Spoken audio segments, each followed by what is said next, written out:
Սուրբ Աննա եկեղեցում Փաշինյանի մասնակցությամբ միջադեպը եւ առողջական խնդիր ունեցող 18-ամյա պատանու կալանավորումը տեսնելուց հետո երիտասարդները ձայն կտան Փաշինյանին, ինչի համար նա այդքան ջանք է տալիս։ Ուրեմն աղջիկ ջան, մի հատ բան ասեմ, ամեն մեկը իր ամաստին է ձեն տալի։ Դե նորից այդպեսի անգրագետ երիտասարդ կգտնի, որ այդքանից հետո ձայն կտա Փաշինյանին, նրա արարմունքը եւ որ մարդը եկեղեցի է գնում,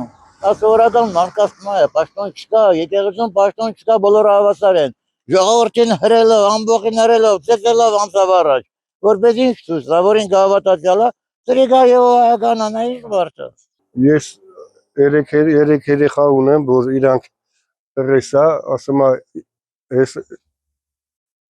մենակ տենան, որ Նիկոլի Վոտիչի կոթից կոչի թելը գիտես, չէ, որ բան են անում, ասում է, կախեն նոր այդ անգամ հանգստանամ, բայց չէ, ես մեր ժողովուրդը պետք է միասնական լեն ընտրեն, ասենք չեմ ասում անձամբ Սամվել Կարապետյանին, բայց որևէ մեկին ընտրեն, որևէ մեկին ուրիշից ընտրեն, ինձ թվում է ավելի լավ կլինի, քան թե հիմա։